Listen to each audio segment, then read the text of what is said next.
Une nouvelle pluie de missiles russes s'est abattue sur le pays aujourd'hui, visant en priorité les infrastructures énergétiques. Alors c'est vrai que l'armée ukrainienne se félicite d'avoir abattu la plupart de ces missiles, 54 sur 69, même des drones explosifs de fabrication iranienne. Néanmoins, certains missiles ont touché le sol et ont détruit donc des infrastructures énergétiques. Par exemple, la ville de l'ouest de l'Ukraine, la grande ville de l'ouest, Lviv, est à 90% privée d'électricité après ces frappes. On va en parler avec notre invité ce soir, c'est le ministre de la Culture ukrainien qui est avec nous en direct depuis l'Ukraine.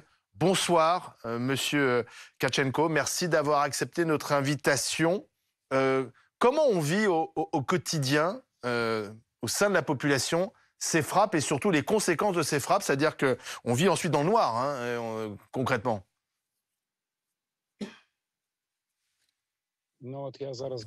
Eh bien, là, je me trouve dans une station-service. Je profite donc de ces lumières. Moi, je rentre en voiture à la maison et donc là, je profite en même temps pour charger mon générateur. Maintenant, les gens viennent, mes mobiles, les gens viennent aux stations-service pour recharger leur mobile parce que seulement là, il y a des générateurs dans des endroits critiques comme ça. Et les drones, les dernières attaques des drones, ils ciblent surtout l'infrastructure énergétique pour rendre la condition de vie impossible pour les Ukrainiens. Mais nous, voilà, notre demande en termes de générateurs devient de plus en plus critique également. Vous avez besoin de quoi, justement?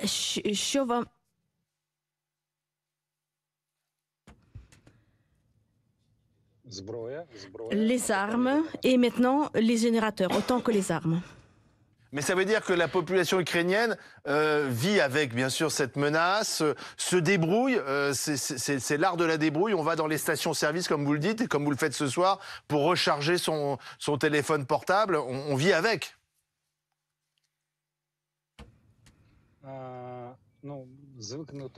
Écoutez, on peut s'habituer à tout, mais on ne peut pas s'habituer à l'agression russe.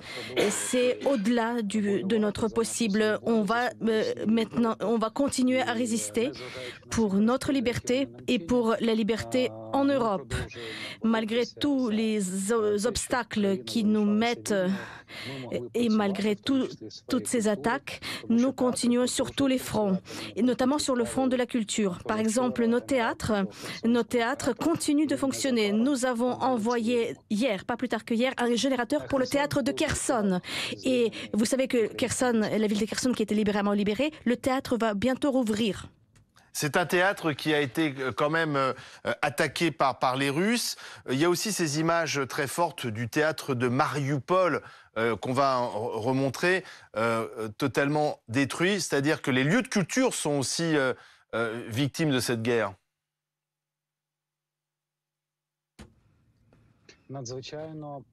Absolument. Plus de 1000 sites de l'infrastructure culturelle ont été endommagés. Entre ces sites, 50 lieux de patrimoine culturel, du patrimoine héritage culturel. Alors, les musées ont été pillés. Par exemple, le musée national de Kherson a été pillé. Nous sommes en train d'évaluer plus de 80% de collections des deux musées de Kherson ont été pillées. Donc, on voit très bien que cette guerre, c'est non seulement une guerre d'expansion territoriale, mais c'est une guerre d'extermination de notre identité, parce que c'est notre identité, notre culture, identité culturelle qui est visée. Et s'ils pillent nos objets culturels, ils essayent d'annihiler notre culture. Et le théâtre de Mariupol est un symbole tragique. Et il a été bombardé alors qu'on savait que plusieurs personnes sont abritées. Et maintenant, il est rasé. Il est détruit, il est rasé et pour reconstruire un théâtre vraiment à partir de zéro. C'est un cynisme. Une question d'Anthony Bélanger, notre consultant politique international. Oui, on comprend bien que dans toutes les guerres que mène la Russie en Ukraine, la guerre culturelle est parmi probablement une des plus importantes. Quand on est ministre de la Culture, j'imagine qu'on résiste par des concerts, par des pièces de théâtre. Est-ce que vous pouvez nous donner quelques exemples? Est-ce que vous êtes allé vous-même récemment à un concert sous les bombes? Est-ce que vous êtes allé à Lviv assister à une pièce de théâtre? Est-ce que vous pouvez nous raconter comment ces concerts, ces pièces de théâtre, ces moments de culture sont accueillis par le public ukrainien?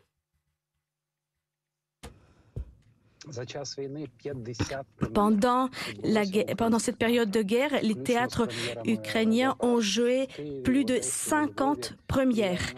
Ce sont les théâtres de Odessa, de Lviv, de Kiev. Donc, nous nous réjouissons que 50% des artistes et des travailleurs de la sphère culturelle sont restés dans le pays. Et donc, ils continuaient de travailler et vivre et travailler. Et donc, il y a aussi les artistes qui se déplacent jusqu'à la ligne de front, qui proposent des concerts pour les militaires. Et donc, ces deux aspects, la culture ukrainienne est bien vivante, que ce soit dans les villes et sur la ligne de front. Et les artistes et les écrivains et tous les représentants de la culture au sens large, y compris la pop culture, tout le monde s'investit pour donner un exemple de la culture.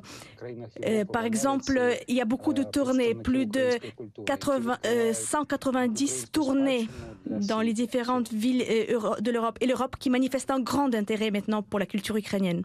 Alors, et puis il y a aussi tous ces artistes dans le monde entier qui se sont mobilisés pour l'Ukraine, qui ont pris parti, qui ont pris position. Dernier en date, c'est ce groupe féministe, les Pussy Riot, que Sylvie Berman adore, et qui ont dévoilé un clip contre Vladimir Poutine et la guerre en Ukraine. On sait que ce groupe est depuis longtemps connu pour s'être opposé à la politique du président Poutine. On va regarder, on voit un extrait là en ce moment. Est-ce que c'est important justement que le monde de la culture se mobilise à vos côtés ?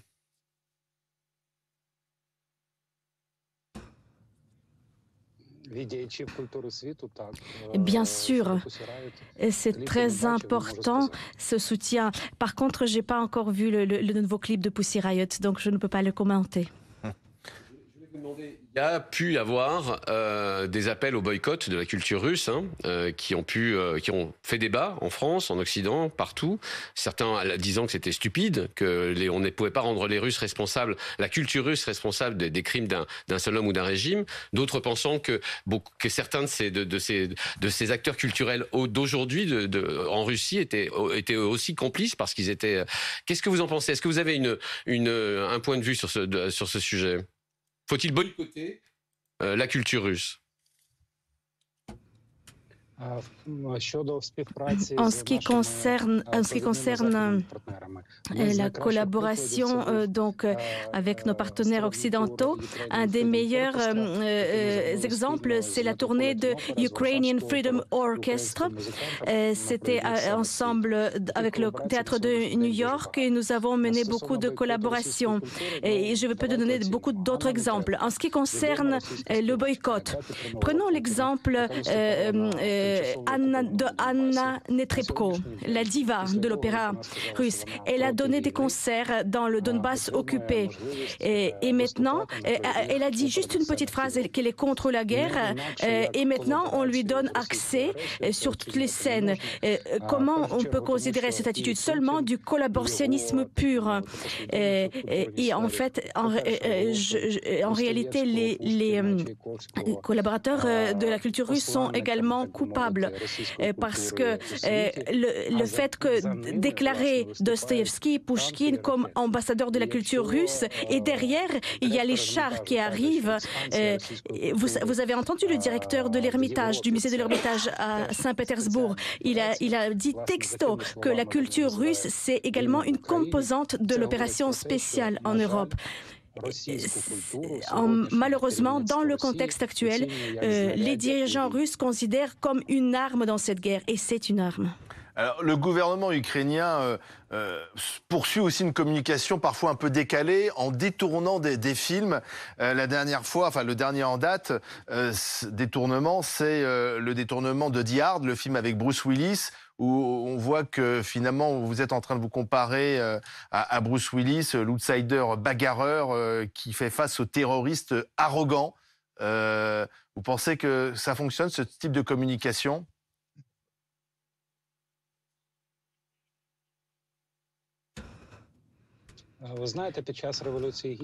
Vous savez, pendant la révolution de la dignité, à l'époque, je travaillais dans la production à la télé et nous avons tourné un spot contre l'occupation de la Crimée. Il y avait le pirate Barbossa qui a dit « on a encore changé de cap ».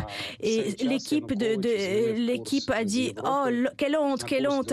Et c'était une caricature de président Yanukovych qui ne voulait plus signer l'accord d'association avec l'Union européenne et qui a changé le cap vers la Russie. Et donc, ce spot a très, très bien marché de détournement. Et par exemple, aussi, il y a un autre formidable exemple quand le garde-frontière ukrainien a envoyé le bateau russe loin.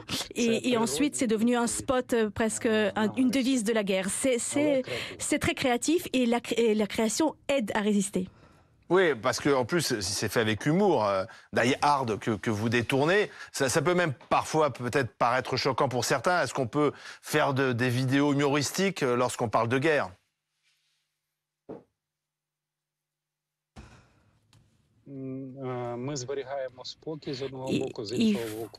faut garder la sérénité et le calme, mais l'humour, c'est quelque chose de sain, parce que si on n'arrive pas à réagir avec de l'humour, ça veut dire qu'on est atteint. Et donc, on reste humain, les militaires ukrainiens restent humains et calmes, et donc l'humour, c'est quelque chose de naturel. Et donc, par rapport à tous les malheurs qui nous arrivent dans l'énergie, on réagit avec de l'humour. On essaye de passer ça par l'humour. Une dernière image que je voudrais montrer, c'est celle du président russe, du président Poutine, qui s'est affiché à Saint-Pétersbourg dans un musée. Sylvie Berman, c'est pas l'Ermitage, ça, c'est pas ce musée-là. Non, je pense pas. À Moscou, ça peut pas être l'Ermitage. Non, c'est à Saint-Pétersbourg. Mais il y a le musée russe aussi. Il y a des musées russes. Alors là, bon, Poutine. C'est l'Ermitage. C'est l'Ermitage. Bon, alors Poutine, ça s'affiche donc dans un musée pour montrer aussi la culture russe, la force de la culture russe. Donc finalement, c'est des batailles d'images et on utilise la culture dans ces batailles d'images. Non, c'est pas la bataille d'image, c'est la bataille civilisationnelle. Si on parle de la civilisation et de ses valeurs, les valeurs de l'Ukraine, ce sont les valeurs communes avec l'Europe. Et les valeurs que partage Poutine dans cette agression contre l'Ukraine, comme vous voyez comment on détruit l'Ukraine, y compris le patrimoine culturel, comment on pille la culture ukrainienne. On voit l'Ermitage. Et avec le directeur, justement, de Piotrovski, qui a parlé de l'opération spéciale et de la culture comme composante. C'est justement, on utilise la culture russe comme une pointe sur les missiles, comme la pointe du missile qui tire sur l'Ukraine. Merci, monsieur le ministre, d'avoir été en direct depuis votre voiture, éclairée par les lumières de cette station-service, parce que sur le territoire ukrainien, eh bien, on vit le plus souvent dans le noir à cause des frappes russes qui se sont encore abattus aujourd'hui sur le territoire ukrainien. Merci mille fois d'avoir été en direct avec nous.